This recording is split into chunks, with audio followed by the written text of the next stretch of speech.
Way too early in mock draft 2.0. Delivering it today. I'm going to go 4 rounds, 6 total picks, kind of break them down, why I took them, why I think they may still be there, why they're good for the Saints. No clue if I'm right or not, but let's break it down and see what it looks like. I'm Tim. Let's talk Saints. Okay, so before I unveil the too early 2.0 mock draft, to break down, we're going to go 4 rounds. Just kind of break down what I was looking at number 9 and then work down from there. My wish list at 9 really hasn't changed a whole lot. No particular order, but I would take Travis Hunter, Abdul Carter, Tatura McMillan, Mason Graham, Ashton Genty, Tyler Warren, those 6, hands down, no problem. Not even think twice about it. The only way I think is if multiple players off that list actually fell to 9. Outside of those 6, I would still continue to look at cornerback. Jahdae Barron from Texas, Will Johnson. I think right now Barron's probably atop most people's list, and I think that's mainly because they're waiting to make sure that Will Johnson's 100% recovered from his injury that cost him to miss significant time during the season, this past season. They may flip back and Johnson take the 1 spot. I don't particularly, assuming that everything pans out for both of them, I don't think particularly we'd have a problem either way if Saints decide to take one over the other or have one ranked higher than the other. Will Campbell just misses this list. I think there's still a little doubt about him and the other offensive linemen. The top 4 guys generally are all tackles. Will Campbell and Kelvin Banks, you see their names towards the top of this list. Both of them are tackles that most people think they're going to wind up playing guard. I don't have a problem if you're confident in that's either one of those guys or the guys that they're making out to be. Josh Simmons, pure tackle from Ohio State. I don't think it'd be a bad move for the Saints either. He may actually be the best pure tackle on this board. And then Amon Mambu from Missouri, also highly ranked, but he seems to be more of just a zone scheme fit. And Kellen Moore has indicated that he wants to build his offensive line to be able to do both zone and gap man scheme. Yeah. Almost made it sound like week to week, whatever they need to game plan in. So I don't know if I'm going to put them in any of these guys next to that group of 6 plus 2, let's call it right now. But I could see them making their way in. Top safeties, Malachi Starks. Top linebacker, Jihad Campbell. Some people projecting both of them in the top 10. I think they're clearly, for the most part, the leaders at their respective positions, probably the only 2 garnering any type of top 10. I just don't know if it's for me or not, quite honestly. But again, you kind of get off that first 6. You can start making cases for just about everybody else I'm going to talk about. And finally, on the edge side behind Abdul Carter, to me, to the type of edge we're looking for, moving more than likely to a true 3-4 defense, those, you think about Chase Young, who we just re-signed, or Abdul Carter. You would probably throw in James Pierce-Mike Green as the next 2 guys of that style of rusher. If you're looking for more of a 4-3 edge or combo edge or different other types of edges, other names would pop in there. And I've seen some of them associated with the Saints, but I'm like, yeah, but we're not really playing that defense anymore, but whatever. But I don't know if I'd be willing to commit to Pierce or Green right now at 9, but I don't think they're making it out. This next group I'm talking about, I don't think damn one of them is going to make it out of the first round. So if you really, really like them, you would have to sit at 9 and take them, or risk trading back and see if you can get them with a little extra draft capital. But Mickey never trades back, so I don't even really think that's necessarily an option. One thing that I've left off of this, and for a reason, is quarterbacks. Not even considering quarterbacks. Nothing to do with Ward or Sanders or what everybody thinks of them or whatever. It has to do with me not wanting to be Atlanta on many different levels. But basically walking in with a veteran quarterback, you paid a lot of money, and in this case, a fully guaranteed season sitting there, and then deciding you want to take a quarterback at 9. I can't even wrap my head around that concept, and Atlanta did it a year ago, much less us doing it in basically a month and a half. Kind of left that one off the board. So that's the parameters of setting up of how I was looking to get to 9, and let's go see how it turned out. And oddly enough, in those 1 through 4 rounds, all of a sudden there he is, Jahdae Barron. Now I could have taken Will Johnson, and this was my reasoning.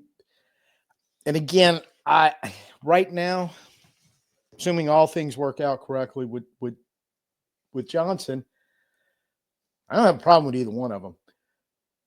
The reason why these kind of fall right here is most of the names I talked about were all going, especially like Genty, Warren, McMillan, Graham, Carter. I don't remember who the other one that was taken, but what in the draft that I ran, neither Ward nor Sanders was taken. I don't think that's a great likelihood of that happening, but it is possible because a lot of the quarterback needy teams up in front of us the last few weeks or in the last week or so kind of solved their quarterback issue. So it's conceivable somebody may not be in love with either one of them, would rather go to one of these other guys and worry about a quarterback they're all picking high in the second round, maybe try to pick one up then. I really can't guess. I just know, like I said, I don't want to be the Dirty Birds. I don't want to do it at 9. I chose Barron. Basically, his profile, it's more versatile, but they're basically zone corners. Johnson's probably the pure best outside corner. Barron, I think I just called him Brown. My apologies. Barron, a little more versatile. He's still very good as an outside corner. He also has the ability to play in the slot. He has the ability to play in the safety. And a lot of people say he's starting caliber pro at all 3 of those spots, and he's capable of moving around. That's how Texas kind of used him last year, moving around on those spots as needed during the course of a game. Their defensive pass game coordinator last year, Terry Joseph, who we just hired in the same role in New Orleans. That may be the deciding factor between the two. I think it's also what you're going to want to do with Alontae Taylor. It sounds like they want Taylor to play outside. So if that would be the case, then I think Barron's your pick.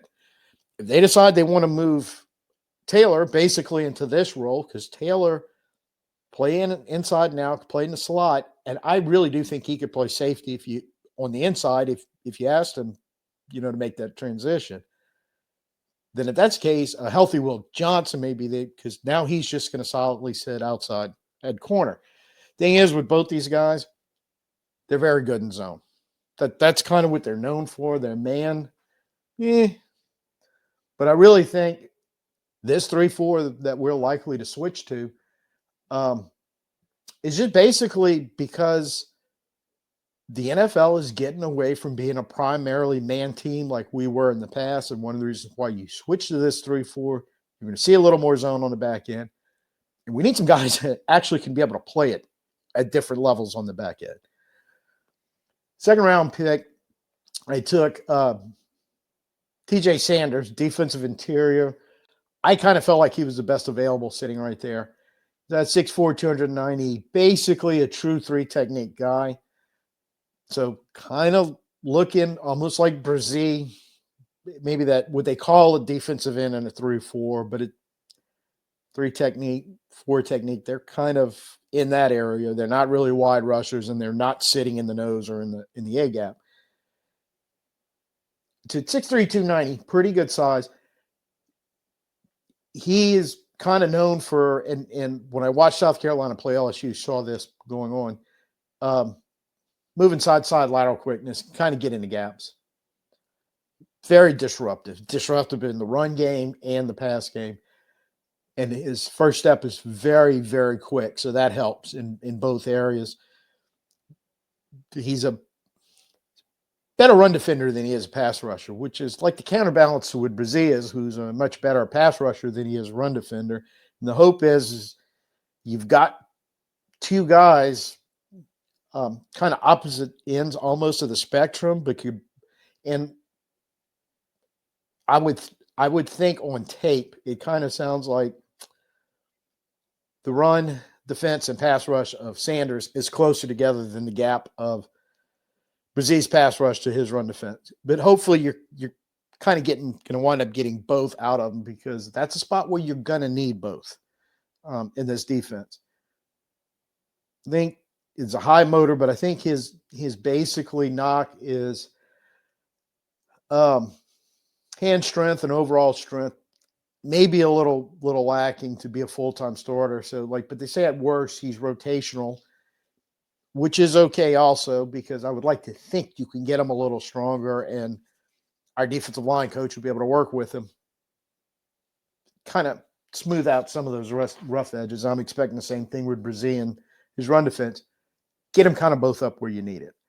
But regardless, if this defense is anything along the lines of what was done in Philly and a little bit of what Brandon Staley did do somewhat in San Diego when he was the head coach, you're going to probably see a pretty heavy rotation, interior and edge, on that defensive line. So speaking of which, we go to the Bradyn Swinson, third-round pick, number 71 overall. Okay, right now, his last year in college at LSU was his only season as a full-time starter on the edge. And he showed some significant talent. Very active hands is one of the things that they talked about, being able to rush the passer. And he's just getting projected as a starting 3-4 edge player if he can get better against the run. That's kind of his bugaboo. But if he doesn't, you at least have, again, rotational, what they're thinking could be an impact off the edge in a 3-4. That stand-up kind of guy. So I think he was literally the highest rated edge rusher according to the PFF's rookie profiles right now at that pick. So he did get passed over a couple of times, but I'm thinking, I think this in the third round, this is maybe what you're looking for to kind of finish out your defensive side. You're going to need one to complement Chase Young, who you just spent a lot of money on. I don't know if anybody on the roster even fits this, and it may have to be a run 3-4 edge versus a dedicated pass rusher at first. He would at least fit, apparently, some of that pass rushing role, which could be beneficial. Savion Williams, wide receiver at TCU, the other third-round pick at 93. And I highlighted this on his profile. I printed it out. It's like his stats won't wow evaluators, but his tape and measurements will, because he's got both. He's versatile, could potentially be impactful at the NFL level as a receiver, coming out the backfield as a runner, even possibly as, dare I say it, a Taysom type thing package, because he was a former high school quarterback, and as a returner, because that's really where he started at TCU as a returner, then grew into the receiver role. He's 6'4", 225. He's a big physical dude with some speed, some length.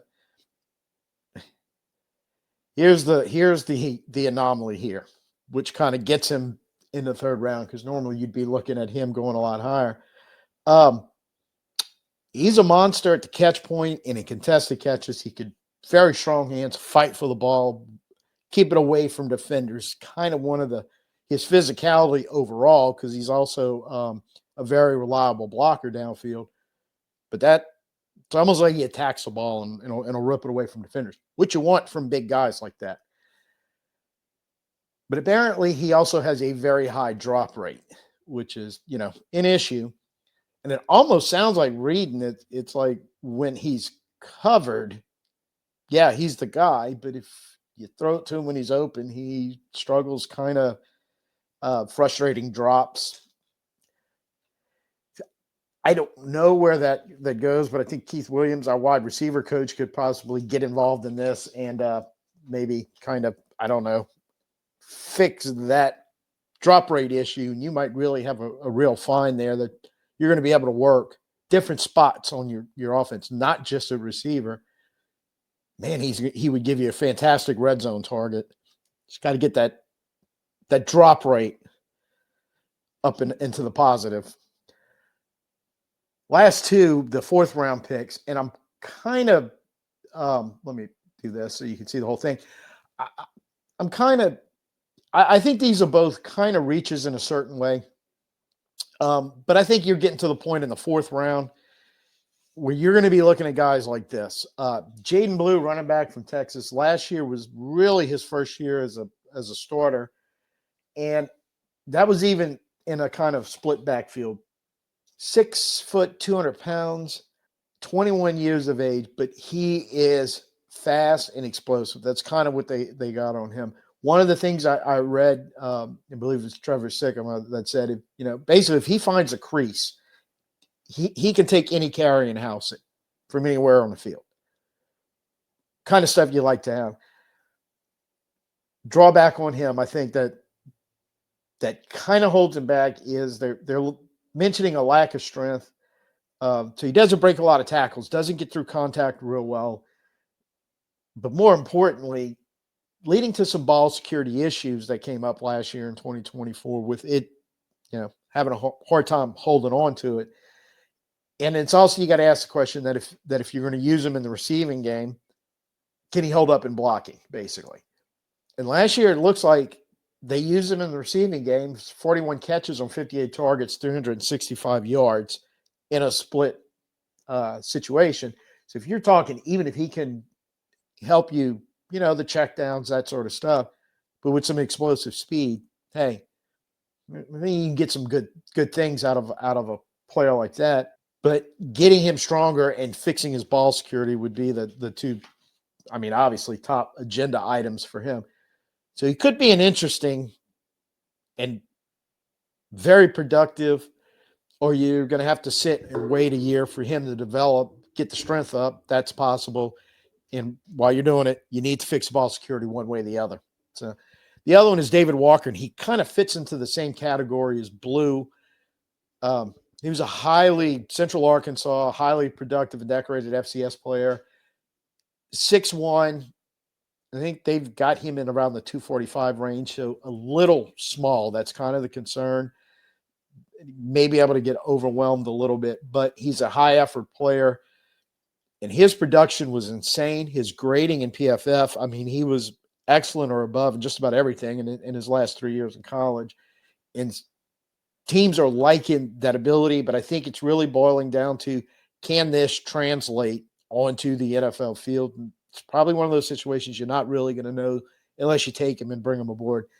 For those reasons, he's considered a day 3 flyer. And you're in the 4th round, 131st pick overall. I think that pretty much qualifies as flyer territory. Walker would be a stand-up 3-4 edge guy is kind of what they're thinking, and he may just be a pass specialist that you're really only going to use him in a situation of, 3rd and long, 2nd and long type thing. But there's also kind of a thought you might be able to work him in as a little bit off the ball linebacker in some spots and be able to use him as a pass rusher in others, kind of a multi-purpose off the ball linebacker / edge rusher.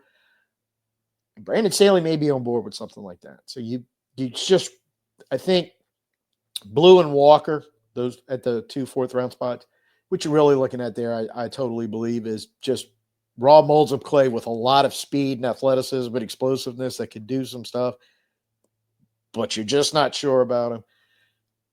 Like, I think you can roll the dice on 4 players in round 4 on players like that, under the assumption this staff that we assembled is supposed to be able to identify players, develop them, and scheme to what players do well.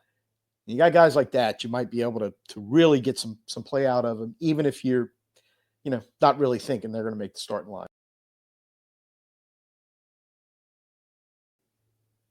Oh, there you have it. That's my 2.0.